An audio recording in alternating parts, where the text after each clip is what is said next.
Ma'asyiral muslimin wa zumratal mu'minin arsyadakumullah. Sebelum kita lanjutkan kajian tafsir kita, penting untuk kita sisipkan satu tarbiyah bil ahdath, merespon apa yang baru akhir-akhir ini terjadi di daerah kita. Di hari-hari mendekati bulan Ramadan, di saat umat Islam bersiap-siap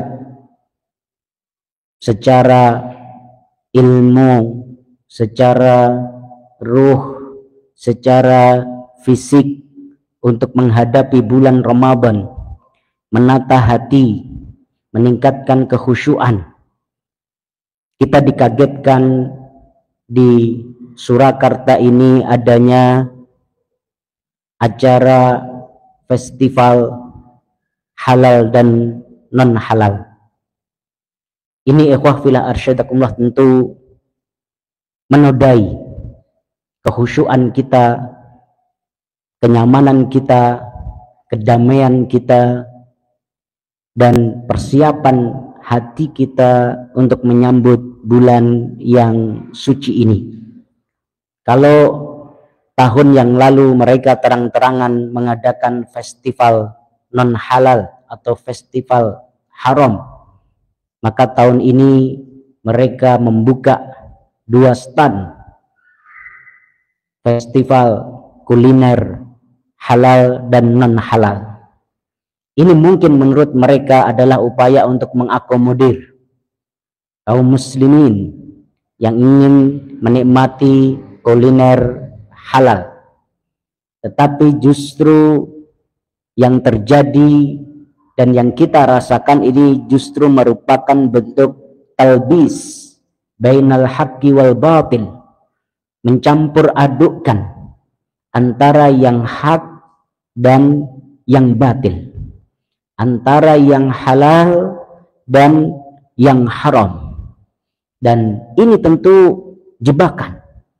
Hati-hati, dan ma'asyiral muslimin wa zumratal mu'minin arsyadakumullah, dalam majelis ini kami menyeru kepada aparat pemerintah yang tentu mempunyai otoritas, mempunyai kekuasaan untuk menghentikan acara tersebut yang mengganggu ketenangan, kedamaian, toleransi di antara umat beragama.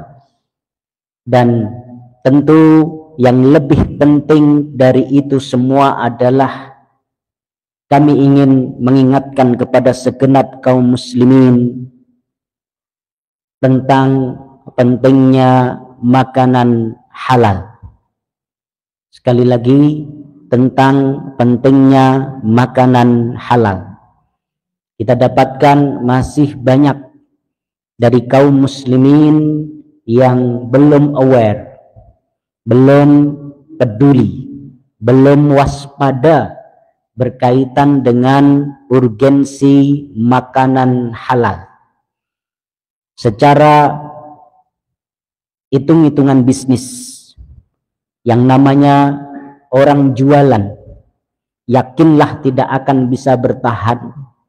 Bisnis itu tidak akan bisa eksis. Festival apapun akan tutup sendiri ketika memang nggak ada pembelinya. Tetapi yang menyedihkan adalah ketika yang menjadi pembeli itu adalah sebagiannya kaum muslimin.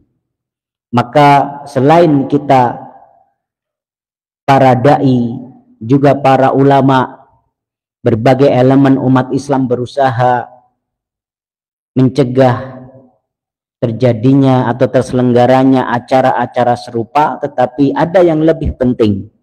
Bagaimana kita menyadarkan diri kita sendiri, menyadarkan keluarga kita, menyadarkan murid-murid kita, menyadarkan masyarakat kita tentang urgensi dari makanan halal dan bagaimana kita menjauhi sejauh-jauhnya makanan haram. Ma'asyiral muslimin wa zumratal mu'minin arsyadakumullah, dalam surah Al-Mu'minun Allah Subhanahu wa taala telah menegaskan, a'udzu billahi minasyaitonir rajim, ya ayyuhar rusulu kulu minat thayyibati wa'malu shaliha. Wahai para rasul, kulu minat thayyibat, makanlah kalian dari yang baik-baik. Makanlah kalian bukan hanya sekedar halal, tetapi juga bagaimana thayyib. Wa'malu shaliha, dan lakukanlah amalan-amalan saleh. Ma'asyiral muslimin wa zumratal mu'minin arsyadakumullah, dengan ayat ini jugalah Allah Subhanahu wa taala mengingatkan Rasulullah Shallallahu alaihi wasallam dan para sahabatnya tentang urgensi makanan halal. Dan dengan ayat inilah Rasulullah Shallallahu alaihi wasallam menjawab pertanyaan sahabat beliau yang ingin mempunyai doa yang mustajab. Apa jawaban Rasulullah Shallallahu alaihi wasallam? Atib mat'amaka, perbaikilah makananmu, ya, maka doamu akan menjadi doa yang mustajab.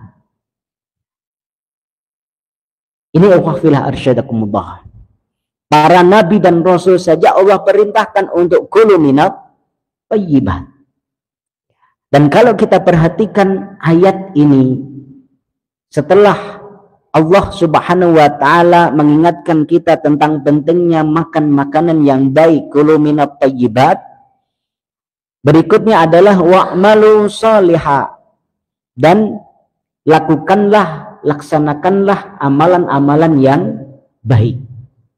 Menurut sebagian ulama, di antara hal yang akan mendukung, menyebabkan, menghasilkan amalan-amalan soleh, seseorang itu bisa tergerak hatinya untuk melakukan kebaikan, seseorang itu bisa longgar dan ringan langkahnya untuk melakukan ketaatan, itu diawali dengan memakan makanan yang halal.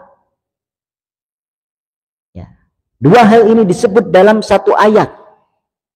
Kulu minat thayyibat wa'malu sholihah. Ini juga menjelaskan tentang sebab dan akibat. Sebabnya adalah ketika kita makan makanan yang halal, dan akibat dari itu adalah bagaimana kita akan mudah melakukan ketaatan kepada Allah Subhanahu wa taala. Dan para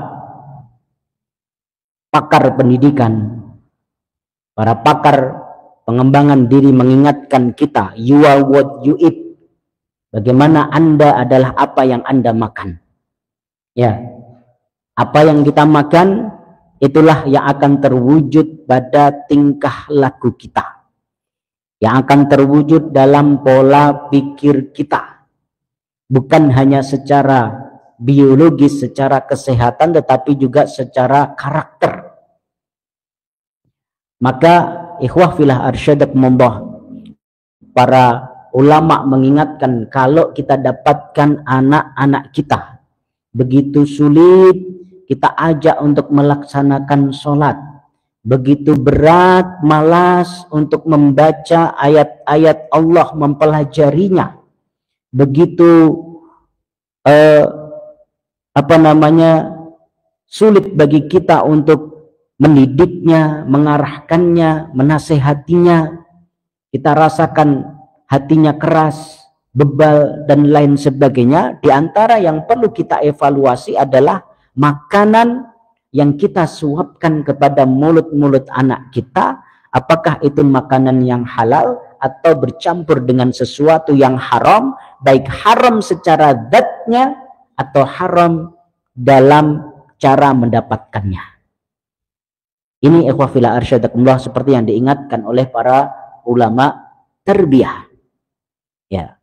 Bahkan ikhwah fillah arsyadakumullah, kalau kita perhatikan nas-nas hadis yang ada, kita akan mendapatkan efek makanan haram yang luar biasa.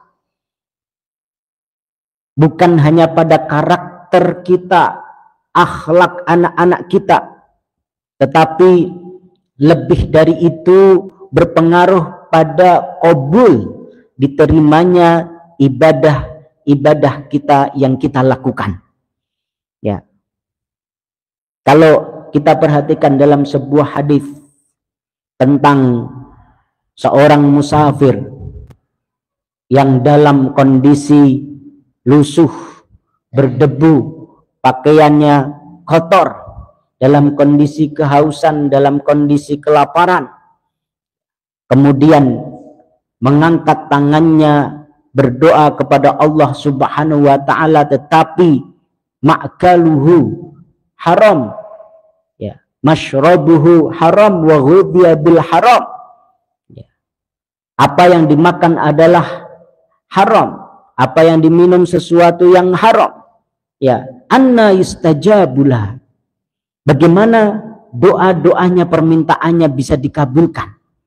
Padahal ikhwah fillah arsyadakumullah, kalau kita perhatikan dalam hadis tersebut, orang tersebut telah memenuhi beberapa syarat untuk diterima doanya. Ada iftikar, ada merasa butuh kepada Allah Subhanahu wa taala, ada menyebut asmaul husna terlebih dahulu, ya Rob, ya Rob. Kemudian dia mengangkat tangannya dalam kondisi yang sangat rendah, bertawaduk kepada Allah Subhanahu wa taala, tetapi kemustajaban itu terhalang dengan makanan dan minuman haram yang dikonsumsinya. Bahkan beberapa riwayat menyebutkan ketika kita sedang sholat, kemudian ada pada tubuh kita sesuatu yang haram, atau pakaian yang kita pakai berasal dari sesuatu yang haram, Allah Subhanahu wa taala enggan menerima sholat kita. Makanan yang haram ini bukan perkara remeh-temeh, dan kita umat Islam harus ada kepedulian, harus aware, ya, di mana hari ini di daerah kita banyak dijual makanan-makanan yang haram secara terang-terangan. Ada yang lebih mengkhawatirkan daripada sekedar festival non, tidak bisa kita pantau 24 jam. Tapi pikirkanlah umat, pikirkanlah masyarakat, pikirkanlah orang-orang awam yang mereka adalah mat'u kita, yang harus kita jaga. Dan ikhwah fillah arsyadakumullah, di antara cara musuh Islam dalam merusak umat Islam adalah ketika menyebarnya, menjamurnya, dijualnya makanan-makanan, minuman-minuman haram, karena itu akan merusak akhlak kaum muslimin, akan menjadi sangat penting dan sangat strategis sekali. Maka mudah-mudahan untuk mencegah terselenggaranya acara-acara itu yang ternyata tidak hanya terjadi di Sukoharjo dan tidak ada respon apa-apa dari kaum muslimin, ya, ini tentu menjadi keprihatinan kita, dan hendaknya kita memberikan perhatian yang besar untuk menjaga kaum muslimin dari sesuatu yang diharamkan oleh Allah Subhanahu wa ta'ala.